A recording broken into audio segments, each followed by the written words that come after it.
So section 10 में politically exposed persons पीईपीज क्या होते हैं? In relation to the foreign and domestic PEPs regulated person shall implement appropriate internal risk management system policy procedure and control to determine if customer is beneficial PEP politically exposed person. ठीक है। In case of foreign PEPs, regulated person shall perform enhanced due diligence in accordance with the subregulation 4 for regulation 9. In addition to other requirements of the regulation, in case of domestic PEP, any local Pakistani या कोई where business relationships pose high risks, regulated person shall carry enhanced due diligence in accordance with the subregulation 4 of regulation 9. In addition to the other requirement of the regulation, the requirements of sub-regulation 2 and 3 are also applicable on family members, associates of PEPs. ठीक हो गया। PEPs का तो simple है, politically expose person, यानी कि बहुत बड़े जो लोग होते हैं जैसे MNAs MP ये सब पोलिटिकली एक्सपोज होते हैं। ठीक है। अब सिंप्लीफाइड ड्यू डिलिजेंस क्या है? वे है लो रिस्क। कुछ कस्टमर्स के बारे में लो रिस्क आया है तो उनके लिए क्या करना है? इनहेंस तो हाई रिस्क वालों के लिए था ना, लो रिस्क आइडेंटिफाई हुआ है। ठीक है। Through adequate analysis of risk और where adequate checks and controls exist, regulated person may apply simplified or reduced customer due diligence, know your customer measures। ठीक है।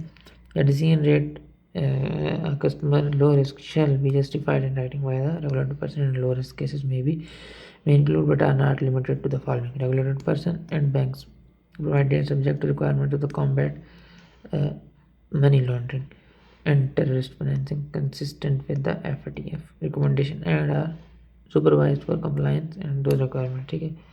बैंक्स तो रिक्वायरमेंट्स होती हैं इनके ऊपर। Publicly listed companies that are subject to regulatory declares requirement to ensure adequate transparency of beneficial ownership. अब ये क्यों कह रहे हैं बेटा? ये रेगुलेटेड पर्सन केसेस ये हो सकते हैं। ठीक है। डिसीजन जो होता है वो इनके लिए, इन लोगों के लिए लो रिस्क हो सकता है। The decision to let customer is low risk. ठीक है।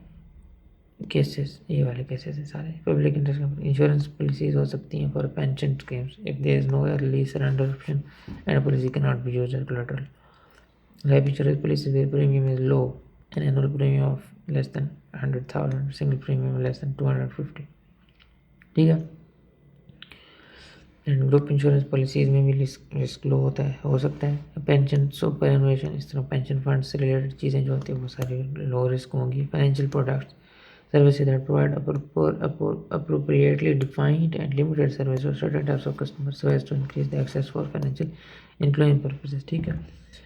Subject to sub-regulation 2, low risk for simplified due diligence में limited to the following: reducing frequency of customer due diligence, frequency कम हो जाती है। ठीक है। लेस हो जाती है। And reducing the degree of ongoing monitoring, कम हो जाती है। scrutinizing transaction based on reasonable monetary threshold। ठीक है। Not collecting specific information to carry out और कैरी आउट स्पेसिफिक में ये नहीं होते।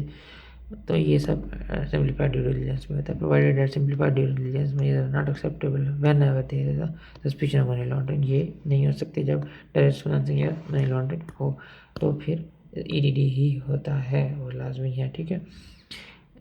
Reliance on third party, third party से क्या क्या करा सकते हैं? रेगुलेटेड पर्सन में rely on third party to conduct CDD on behalf of regulated person. ठीक है। Obtain immediately the necessary information related to identification of customer, identification of the beneficial owner and nature of business। ठीक है।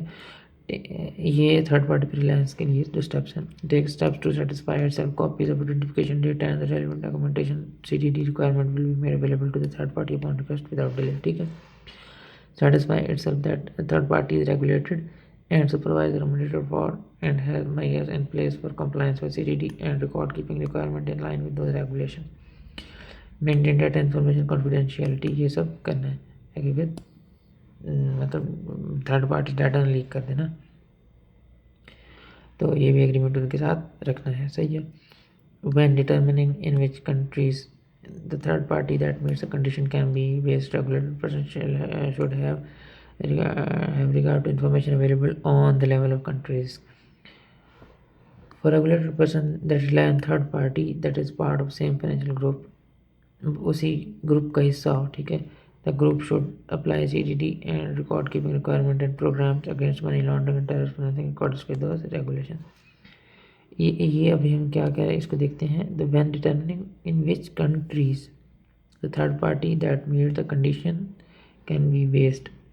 Okay. Regulated person have regard to available on the country risk, level of country risk. अच्छा सही है, तो country risk की basis पे उसको वो करना है। कंडीशंस भी मीट होनी चाहिए थर्ड पार्टी जो जिसमें वो एग्जिस्ट करते हैं, ठीक है।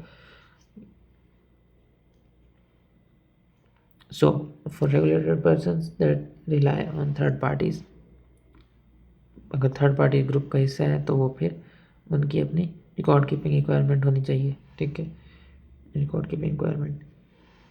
एनी हायर कंट्री रिस्क, कोई कंट्री जिसमें रिस्क ज़्यादा है, should adequately mitigated by the group's AML CFT policy. Group के मुताबिक, अब ग्रुप में कुछ कंपनी ऐसी हैं जो वो हाई रिस्क कंट्री में, जैसे अफगानिस्तान या दूसरे, तो वहाँ पे फिर वो AML CFT पॉलिसीज़ ग्रुप इतनी एडिकेट होनी चाहिए। The implementation of CDT and record keeping requirement and AML CFT programs shall supervise at group level, ठीक है, इनको ग्रुप लेवल पर सुपरवाइज किया जाएगा। The regulated person shall be responsible for ongoing monitoring for its customer notwithstanding the reliance upon a third party। Responsibility फिर भी उसी की अपनी ही होगी, ठीक है, चाहे वो थर्ड पार्टी पे रिलाई कर रहे हैं। The regulated person shall ultimately remain responsible for AML CFT obligation including generating STRs and shall carry out ongoing monitoring। ठीक हो गया, तो ये सेशन 12 तक हो गया, आगे फिर स्टार्ट करते हैं।